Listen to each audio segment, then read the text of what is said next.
जय श्री राम, जय गौ माता, राधे श्याम। और आप सब कैसे हैं? इस वीडियो में हम चर्चा कर रहे हैं क्या श्राद्ध पक्ष में नवरात्रा की पूजा की तैयारी की जा सकती। लोग बड़ी भ्रांति में होते हैं, तो विचार करते हैं कि अमावस्या में यानी श्राद्ध पक्ष में कैसे हम पूजा सामग्री की तैयारी करें। तो उसके लिए श्रीमद् देवी भागवत में बड़ी अद्भुत बात कही गई है और वही मैं आपके बीच में निवेदन कर रहा हूँ। देवी भागवत 3रा खंड अध्याय नंबर 26 और श्लोक नंबर 8 में इस बात का जिक्र किया गया। जैसे प्रतिपदा से नवरात्र आरंभ होती है, तो इस ग्रंथ में कहा गया कि एक दिन पहले अमावस्या को ही पूरी तैयारी कर लेनी चाहिए। पड़वा के लिए किसी भी चीज की कमी न रहे। स्पष्ट श्लोक में लिखा है अमावस्याम च संप्राप्य संभारम कल्पये शुभम।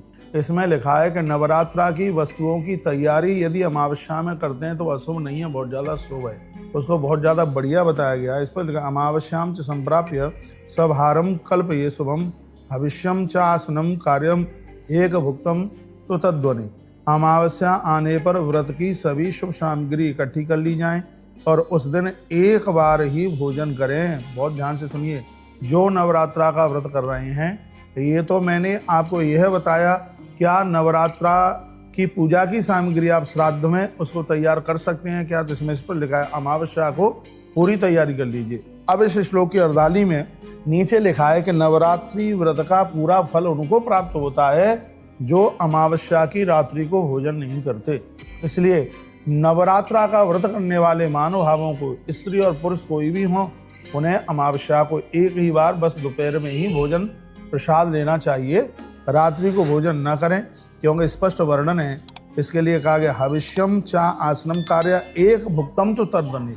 एक ही बार भोजन करें, तब यह व्रत आपके लिए बहुत ज्यादा महिमा युक्त होगा। तो ये बात सुनना बहुत ज्यादा जरूरी है। अब इसमें अगली बात कही जा रही है कि पड़वा को प्रातः हम जागें तो सबसे पहले क्या करें। तो लिखा है रात्रि में देवी का तत्व जानने वाले सदाचारी, संयमी और वेद वेदांत के पारंगत विद्वानों को चाहिए कि ये इस बात का प्रचार करें अमावस्या की रात्रि को जमीन में सोना है, धरती में सोना है। प्रतिपद दिवसे कार्यम प्रातः स्नानम विधानतः। और प्रातः सूर्य भगवान के निकलने के कम से कम 1 घंटा 24 मिनट पहले, 1.5 घंटे पहले वह स्नान कर लें। तत्पश्चात ब्राह्मणों को पहले से आमंत्रित कर ही दिया होगा, उनको फिर भी सूचना दें आने के लिए यदि नजदीक हैं। यदि बाहर से आने वाले हैं वह अमावस्या के दिन पहुंच जाए या प्रतिपदा को पूजा होने से थोड़ी इतनी देर पहले पहुंच जाए। स्पष्ट वर्णन है, जिससे वो पूजा सामग्री तो पूरी व्यवस्था को, घट स्थापन को समय से कर सकें। प्रातःकाल आपके यहाँ नदी है, सरोवर है, तड़ाग है, बावली है, कुआं है, ये नहीं है तो अपने घर पर ही विधिवत स्नान कर लें। घर पर भी स्नान की बात कही गई। लिखा है नद्याम नदे तड़ागे व प्राप्याम कूपे ग्रहे अथवा। ये लिखा है प्रातः काल के समय नित्य कर्म करके फिर वह अपनी पूजा के लिए तैयार हो जाएं। धुले हुए वस्त्र पहने। जैसे पितृपक्ष में, श्राद्ध पक्ष में श्वेत वस्त्र की बड़ी महिमा है, भगवान महादेव के महारुद्राभिषेक में श्वेत वस्त्र की बहुत बड़ी महिमा है, उसी प्रकार से नवरात्रा में पीला या लाल, लाल 1 नंबर पर है, पीला 2 नंबर पर है। ये 2 वस्त्रों को बहुत ज्यादा विशेष माना गया है, वर्णन किया गया है, कहा गया है। फिर वस्त्र के बारे में भी क्या आपको ये जरूरी नहीं है नया हो तो बहुत ठीक है, नहीं तो धुला हुआ वस्त्र पहनेंगे। रात्रि को पहना हुआ वस्त्र ये जरूर देख लेना कि वस्त्र पहनने से पहले वस्त्र कहीं से कटा तो नहीं है, तो वस्त्र कहीं से फटा तो नहीं है, क्योंकि पूजा में खंडित वस्त्र को निषेध माना गया है। खंडित वस्त्र को पहना नहीं जाता, इसलिए जरूर देखिएगा। वस्त्रालंकरण वस्त्र अलंकारणादीनि दयानी च शुभ शक्तिता वित्त साठ्यम न कर्तव्यम विभवे सत्कर्यचित। कहा गया अपनी शक्ति के अनुसार आप मैया जी के लिए साड़ी वगैरह अलंकार आदि मैया जी को आप समर्पित करें। विप्रई संतोषतई कार्य संपूर्णम सर्वथा भवेद नवः पंचत्रेष्यो के देव्या पाठे ध्वजा स्मृता। अब इसमें कहा गया है कि मैया जी के अनुष्ठान में हमें कितने ब्राह्मणों का वर्ण करना चाहिए, कितने ब्राह्मणों को बुलाएं जिनसे हम मैया जी का पाठ कराएं। तो कहा गया सबसे पहले तो ये देखें कि ब्राह्मण संतुष्ट होना चाहिए, ब्राह्मण ही होना चाहिए जिसके माता पिता दोनों ब्राह्मण और ब्राह्मणी हैं।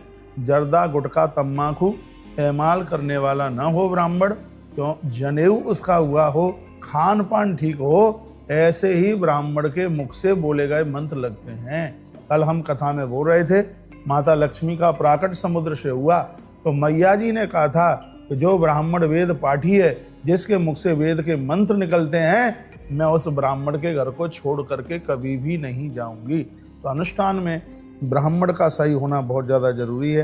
कहा गया कि देवी के पाठ को करने के लिए 9 ब्राह्मण, 5 ब्राह्मण, 3 ब्राह्मण अथवा व्यवस्था ज़्यादा नहीं है तो 1 ब्राह्मण का चुनाव करें। नव पंच त्रैश्यो को देव्या पाठे ध्वजा स्मृतः, तो 1 ब्राह्मण का भी आप वर्ण कर सकते हैं। यदि आपसे व्यवस्था हो जावे तो नवरात्रा में 1 ब्राह्मण बुला करके श्रीमद् देवी भागवत का पाठ करा लीजिए। लिखा है वरयेद ब्राह्मणम शांतम पारायण कृते तदा स्वस्ति वाचनकम कार्यम वेद मंत्र विधाने। इसमें लिखा है देवी भागवत का पारायण करने के कार्य में किसी भी शांत ब्राह्मण का वर्ण करें और वैदिक मंत्रों से स्वस्ति वाचन इत्यादि पूजा के सब मंत्रों को जानता हो, ऐसे ब्राह्मण को बुला करके नवरात्रा में आप श्रीमद् देवी भागवत का पाठ कराएं। नवरात्रा में दुर्गा सप्तशती के पाठ की बहुत बड़ी महिमा है। तो ये वीडियो ज़्यादा बड़ी हो रही है, लेकिन इसमें हमने तमाम बातें आपके बीच में रखी गई हैं। हमें विश्वास है इस वीडियो से आप बहुत ज़्यादा लाभान्वित होंगे। एक बात और मैं कहना चाहूँगा, नवरात्रा के अनुष्ठान में एक सुंदर सी वेदी बनाइए, पटली लगाइए, पटा लगाइए, तख्ती लगाइए, वेदाम सिंहासनम स्थाप्यम छौम वस्त्र समन्वितम, अच्छा सा आसन लगाकर उस पर लाल वस्त्र बिछाइए। फिर मैया की तस्वीर है, प्रतिमा है, फोटो है, जो भी है उसके ऊपर बिठाइए। याद रखना जिस समय आप बिठाएं तो मैया जी का मुख हो पश्चिम में और पीठ हो पूर्व में, पूजा करने वाले की पीठ हो पश्चिम में और मुख हो पूर्व में। इस तरीके से आप अनुष्ठान करेंगे तो अनुष्ठान बहुत लगेगा।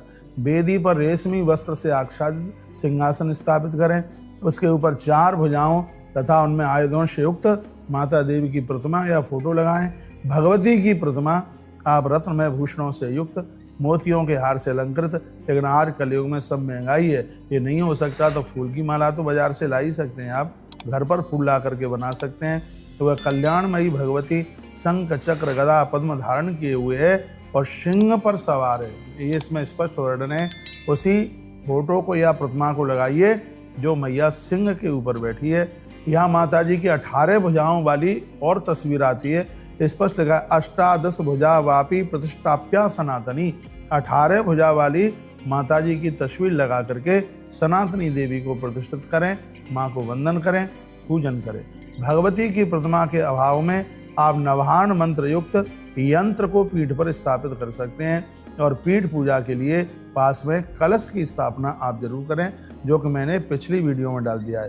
अर्चा भावे तथा यंत्रम नवाहन मंत्र संयुक्तम।